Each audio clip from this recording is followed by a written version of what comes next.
In this video, I'll cover why you should buy beef in bulk directly from ranchers and how to do it. I will break down every step in the process to make this as easy for you as possible. Please like this video and subscribe to my channel to help join my mission of regenerating America's health and soil. So now let's get into what exactly a beef share is and how you can buy it. Buying beef in bulk from the ranchers means you are purchasing a share of the cow. Typical options include 1/8, 1/4, 1/2, and whole beef shares. These shares are made up of standard varieties of beef cuts that you would find if you went to the butcher or the grocery store. To help you understand why you should buy directly from ranchers, I want to briefly explain the market dynamics in the beef industry. 4 meat packers control over 85% of meat processing in the United States, and these companies are Tyson Foods, Cargill, JBS, which is Brazilian owned, and National Beef Packing Co., which is owned by the Brazilian conglomerate Marfrig Global Foods. I've talked extensively in a number of videos and podcasts on the long list of allegations against these companies. I've linked those below and encourage you to watch and listen to them after you finish this video. The more we learn about these big 4 beef packers,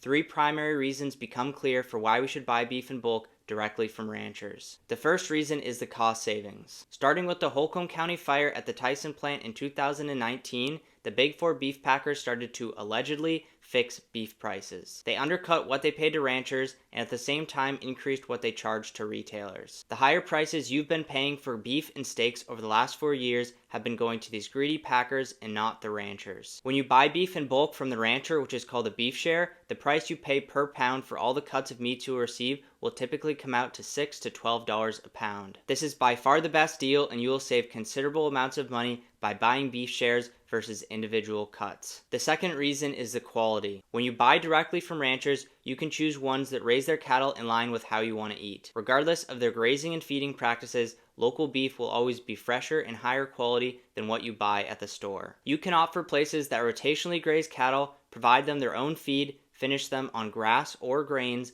don't use any added hormones or antibiotics, and don't use any pesticides or herbicides on their feed. Cattle that eat a wider range of phytochemical-rich grasses and forage receive more health-promoting nutrients that you will get from their meat and fat. This includes conjugated linoleic acid known as CLA, omega-3 fatty acids, transvixenic acid, amino acids, collagen, antioxidants, vitamin B6, manganese, and beta-carotene. Something you've seen but don't know about is that beef you buy from the grocery store is sold in modified atmospheric packaging systems called MAPs. This is where the packers pump nitrogen, carbon dioxide, and carbon monoxide into the package to prolong the meat's shelf life and make it appear fresher. I've linked my video on this below as well. The third reason to buy a beef share is that it ensures food security. Ranchers only receive around 39 cents of every dollar consumers spend on beef. We're now seeing generational farms and ranches struggling more than ever, and record numbers are closing for good. In my opinion, you should always give the most amount of the dollar you're spending directly to the rancher that worked hard to raise the cattle. This will ensure the ranchers can keep offering you meat for years and localize our food systems. Your dollar will go towards the rancher as well as everyone in your local community that they employ. This includes cattle hands, forage producers, vets, equipment manufacturers,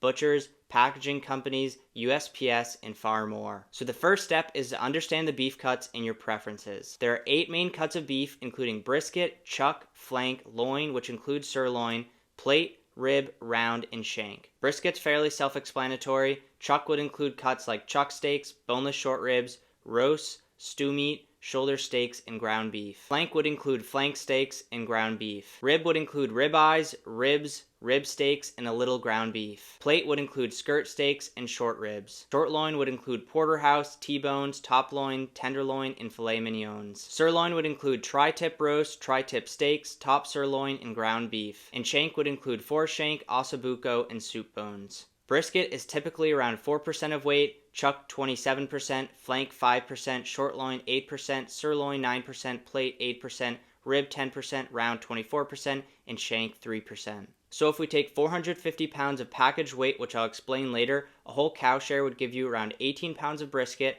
121.5 pounds of chuck, 22.5 pounds of flank, 36 pounds of short loin, 40.5 pounds of sirloin, 36 pounds of plate, 45 pounds of rib, 108 pounds of round, and 13.5 pounds of shank. The remaining weight would be organs, bones, or fat trimmings. And when dealing with the whole cow, there are 100 different cuts of beef available from these 8 main cuts. So when you get a share, you get a collection of all these different cuts. You have some say over the exact quantities of each, which I'll touch on later. The second step is to research and find local ranchers. To help you do this, I created a free farm map on my website with over 4,400 local farms and ranches across the country, and I linked this map below in the description. And to those watching, let me know your favorite ranch in the comments below. You will want to find a rancher that's ideally within an hour or so drive from where you live. And to be safe, you should contact them 6 to 12 months in advance of when you would want the beef. Many ranches have beef shares available 2 to 4 times a year, and the number of shares they will list is based on their herd size. So the third step is to reach out directly to the rancher, ask them about the breed of cattle, grazing practices, feeding regimen, their health standards with hormones and antibiotics,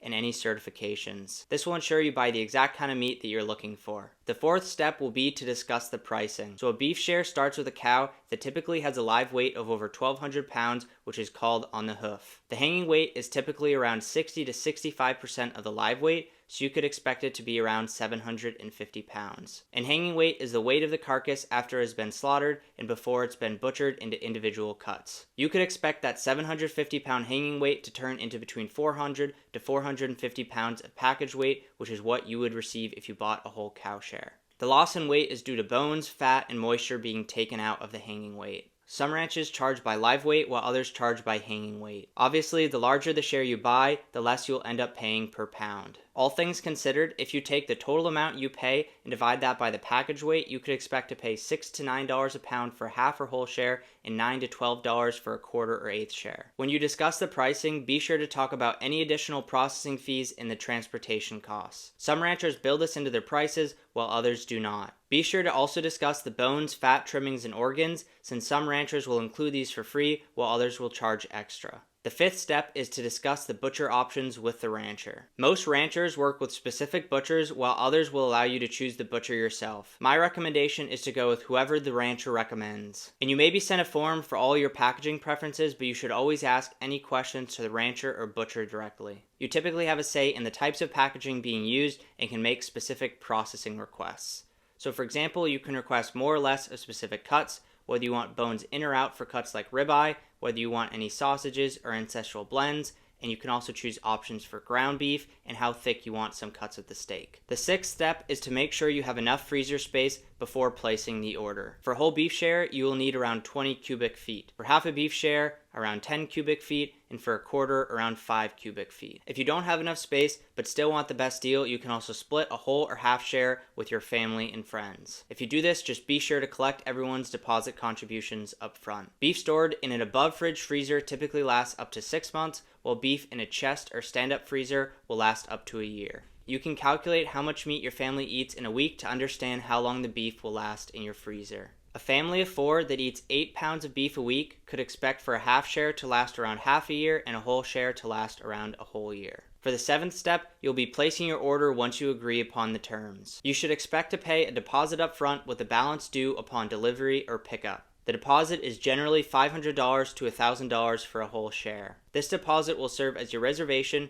so you'd expect to make it anywhere between 3 months to 12 months in advance. As I mentioned before, this all depends on when your reservation is for and how many beef shares they have available. The eighth step is the hardest, and that's waiting patiently for your beef. Ranchers will typically contact you a few weeks before butchering to arrange a pickup or delivery. Some ranches offer local delivery for free or a fee, while others require you to pick up the meat yourself. Sometime between when the meat is being butchered to when you're picking it up, the rancher will send the final invoice and confirm the final costs. Review all these costs and then complete payment. And I encourage you to pay with cash or check rather than a card and ask for a physical receipt. This helps the rancher avoid processing fees and gives them their money quicker. If you pay with a card, the rancher could pay as much as $100 in processing fees. The beef will be frozen at pickup, so depending on how hot your climate is or how long the drive is, you could bring coolers in the car, but that's probably not necessary. But be sure to immediately put it in the freezer when you get home. And for the ninth step, now that you have your beef, enjoy it and be sure to leave a review at the ranch. Ranchers want to stay in touch with you and keep connected with their customers and local community. Please like this video and subscribe to my channel to help join my mission of regenerating America's health and soil.